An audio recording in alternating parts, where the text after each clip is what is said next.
जय हिंद, वंदे मातरम। स्वागत है आप सभी का आपके अपने यूट्यूब चैनल जीके जीएसके भंडारा पर।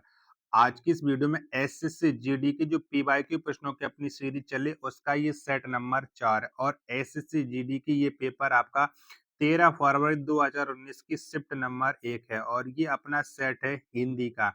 तो आज की हिंदी में आपको टॉप 25 से प्रश्न कराने वाला हूँ जो उस समय आपके पूछे गए थे, क्योंकि प्रेजेंट टाइम में हिंदी के 20 से प्रश्न पूछे जा रहे हैं और मेरा टारगेट है आपको 2019 से लेकर के 2024 तक एसएससी जीडी के हिंदी के जितने भी प्रश्न पूछे गए सारे के सारे प्रश्न आपको एक बार करा दिए जाए, जिससे आपके एसएससी जीडी 2025 में आप अच्छा स्कोर करके आओगे। तो वीडियो पसंद आए तो वीडियो को आप लोग लाइक कर देना। चैनल को आप लोगों ने सब्सक्राइब नहीं कर रखा होगा तो चैनल को आप लोग जरूर सब्सक्राइब कर लेना और इस वीडियो को आप अपने सभी दोस्तों के पास ज्यादा से ज्यादा शेयर कर देना, जिससे वो भी लोग हमारे साथ जुड़ जाएं और लगातार आपको एसएससी जीडी में सिलेक्शन इस बार हर हाल में दिला करके रहना है। तो बिना टाइम वेस्ट करे शुरू करते हैं आपका अपना ये सेट नंबर 4। तो पहला प्रश्न है आपके सामने कि रेगिस्तान को भरने के लिए उपयुक्त शब्द का चयन करें। तो ज्वार के कारण मुझे मुझे चलने पर डॉट डॉट हो रही है। तो चलने पर क्या हो रही है? तो चलने पर आपको थकावट होती है। तो पहला ऑप्शन वो करेक्ट आंसर हो जाएगा। दूसरा प्रश्न है आपके सामने कि दिए गए वाक्यांश के लिए एक शब्द चुनिए। तो जिसका कोई नाथ ना हो, बताओ उसके लिए एक शब्द क्या होगा? तो जिसका कोई नाथ ना हो तो वो होता है अनाथ। दूसरे का दूसरा विकल्प है वो राइट आंसर हो जाएगा। तीसरा प्रश्न है आपके सामने कि सही वर्तनी वाले शब्द का चयन करें। तो बताओ इनमें से कौन सी वर्तनी सही है, यानी हिंदुत्व वो किस में सही लिखा है? तो हिंदुत्व ये सही लिखा गया है। 3 का पहला ऑप्शन है वो राइट आंसर हो जाएगा। चौथा प्रश्न है आपके सामने कि रेगिस्तान को भरने के लिए उपयुक्त शब्द का चयन करें। तो दादाजी को बागवानी में डॉट डॉट है। तो बागवानी में क्या होता है? आपको पता है कि बागवानी में रुचि होती है। तो चौथा का तीसरा विकल्प है वो करेक्ट आंसर हो जाएगा। पांचवा प्रश्न है कि दिए गए वाक्यांश में रेगिस्तान रेखांकित खंड को प्रतिस्थापित करने के लिए उपयुक्त विकल्प का चयन करें। मेरी पेंटिंग 10 हजारों में बिक गई। तो बताओ किस वाले भाग से प्रतिस्थापित यानी सही हो जाएगा, क्योंकि ये जो गलत लिखा है। ठीक है, प्रश्न संख्या कितना है? 5। तो मेरी पेंटिंग 10,000 में बिक गई। 10,000 में बिक गई। तो कौन सा विकल्प राइट आंसर? दूसरा विकल्प इसका राइट आंसर हो जाएगा। छठवां प्रश्न है कि दिए गए शब्द के पर्यायवाची शब्द का चयन करें। तो समुद्र का पर्यायवाची क्या हो जाएगा? तो समुद्र का पर्यायवाची हो जाएगा पयोधी। छठवां का दूसरा ऑप्शन है वो करेक्ट आंसर हो जाएगा। सातवां प्रश्न है आपके सामने कि रेखांकित में से उस विकल्प का चयन करें जो कुएं का मेढक मुहावरे का अर्थ व्यक्त करता है। तो कुएं का मेढक मुहावरे का अर्थ क्या होता है?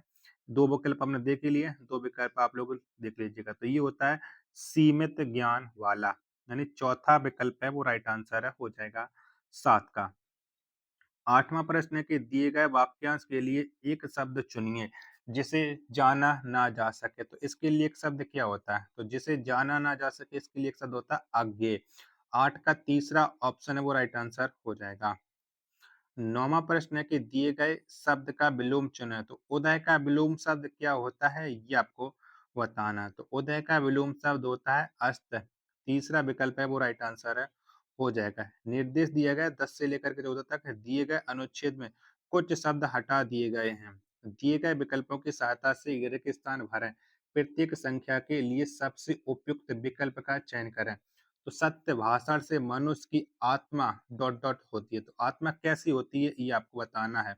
तो देख लीजिएगा 10 के चारों ऑप्शन वो आपकी स्क्रीन पर शो रहा है। तो आत्मा कैसी होती है? तो आत्मा बलवान होती है। पहला ऑप्शन करेक्ट आंसर हो जाएगा 10 का। अब यहाँ पर बलवान होती है, उसके मन को सुख और दुख है या दुख प्राप्त होती है। ठीक है, देख लीजिएगा। या तो दुख तो दिया नहीं गया, या दुख के बाद क्या आता है बताओ? तो दुख के बाद या सुख और शांति, क्या सुख और शांति प्राप्त होती है? तो ये राइट आंसर हो जाएगा दूसरा। सुख और शांति प्राप्त होती है। सत्यवादी को भी कभी यह भय नहीं रहता है कि उस यदि नहीं रहता है कि यदि उसकी डॉट डॉट खुल गई तो क्या होगा? तो उसकी क्या खुलती है? तो आपको पता है कि क्या खुलती है बताओ? 12 का आंसर आपको बताना है। तो पोल खुलती है। तो पोल किसमें तीसरा विकल्प राइट आंसर हो जाएगा। पोल खुल गई तो उसका क्या होगा? उसकी मानसिक शांति रहती है। इसके विपरीत झूठ बोलने वाले व्यक्ति की समाज में डॉट डॉट रहती है। तो झूठ वाले व्यक्ति क्या रहती है? बताओ 13 का राइट आंसर क्या हो जाएगा? बताओ 13 का राइट आंसर क्या होता है? तो निंदा रहती है, चौथा ऑप्शन करेक्ट आंसर हो जाएगा। झूठ वाले व्यक्ति निंदा ही रहती है। निंदा रहती है। आत्मसत्यवादी व्यक्ति अपने स्वभाव के कारण कभी डॉट डॉट नहीं बोल पाता। बताओ क्या नहीं बोल पाता है? 14 का आंसर आपको बताना है। तो सत्य एकदम राइट आंसर हो जाएगा 14 का दूसरा। 15वां प्रश्न है आपके सामने के स्थान को भरने के लिए उपयुक्त शब्द का चयन करें। डॉट डॉट चैन से रहना चाहता हूँ। बताओ क्या हो जाएगा? तो मैं चैन से रहना चाहता हूँ। 15 का पहला ऑप्शन वो करेक्ट आंसर हो जाएगा। चलेगा। अगला प्रश्न आ जाता है प्रश्न संख्या 16 के रेगिस्तान को भरने के लिए उपयुक्त शब्द का चयन करें। डॉट डॉट ने अपना घोंसला बनाया। तो घोंसला किसने बनाया है? तो घोंसला कौन बनाते हैं? तो कबूतर ने घोंसला बनाया। करेक्ट आंसर हो जाएगा 16 का तीसरा ऑप्शन। 17वां प्रश्न आ जाता है कि निम्नलिखित में से उस विकल्प का चयन करें जो तलवार सिर पर लटकी रहना मुहावरे का अर्थ व्यक्त करता है। तो भयंकर खतरा बने रहना इसका राइट आंसर हो जाएगा 17 का पहला ऑप्शन। 18वां प्रश्न है आपके सामने कि दिए गए वाक्य का वह भाग ज्ञात करें जिसमें कोई त्रुटि है। वास्तव में ईश्वर ने सभी को स्वतंत्रता उत्पन्न किया है। बताओ किस वाले भाग में त्रुटि है? 18 का आंसर है वो आपको बताना है फटाफट से। तो स्वतंत्र उत्पन्न किया है एकदम राइट आंसर हो जाएगा। इसी वाले भाग में त्रुटि है। 19वां प्रश्न है आपके सामने कि दिए गए वाक्य का वह भाग ज्ञात करें जिसमें कोई त्रुटि है। वृक्ष पूजन का हमारे जीवन का विशेष स्थान नहीं रहा है। ठीक है, अब आपको इसका राइट आंसर बताना है। प्रश्न संख्या 19 का राइट आंसर क्या हो जाएगा? और पूछा क्या गया था? तो आपसे यहाँ पर क्या पूछा गया था बताओ फटाफट से। तो यहाँ पर आपका पूछा गया था कि किस वाले भाग में त्रुटि है। तो वृक्ष पूजन का हमारे जीवन का या हमारे जीवन में होना चाहिए था। एकदम राइट आंसर हो जाएगा पहला एकदम करेक्ट आंसर हो जाएगा। 20वां प्रश्न है आपके सामने कि दिए गए वाक्य में रेखांकित खंड को प्रतिस्थापित करने के लिए उपयुक्त विकल्प का चयन करें। कई लोग उसके पीट रहे थे, वह अपना बचाव नहीं कर पा रहा था। तो कई लोग उसकी न्यूनता उसे पीट रहे थे, उसे पीट रहे थे। तो कौन सा विकल्प हो जाएगा? तो ये दूसरा विकल्प है। 20 का वो राइट आंसर है हो जाएगा। 21वां प्रश्न है आपके सामने कि दिए गए शब्द का विलोम चिन्ह है। तो परोक्ष का विलोम शब्द क्या होता है? तो परोक्ष का विलोम शब्द होता है आपका प्रत्यक्ष। क्या होता है? प्रत्यक्ष होता है। 21 का चौथा ऑप्शन है वो करेक्ट आंसर हो जाएगा आपका। 22वां प्रश्न है आपके सामने कि सही वर्तनी वाले शब्द का चयन करें। तो बताओ सही वर्तनी किसकी है? तो संस्कार किसकी वर्तनी सही है? तो ये दूसरा है। 22 का दूसरा ऑप्शन है करेक्ट आंसर हो जाएगा। दिए गए शब्द के पर्यायवाची शब्द का चयन करें। तो बादल का पर्यायवाची क्या हो जाएगा? तो बादल का पर्यायवाची होता है वो घन होता है। एकदम करेक्ट आंसर हो जाएगा ऑप्शन संख्या ए।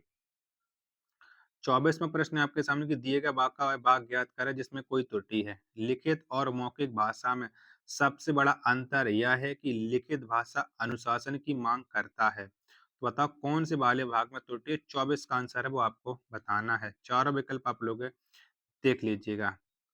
तो अंतर है कि लिखित भाषा अनुशासन की मांग करता है। ये वाली घात में गलत त्रुटि है।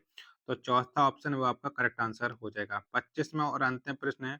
यहाँ पर भी आपको रेखांकित खंड को प्रतिस्थापित करने के लिए उपयुक्त विकल्प का चयन करें। चांदी की हथकड़ी काला पड़ जाती है। बताओ क्या होता है?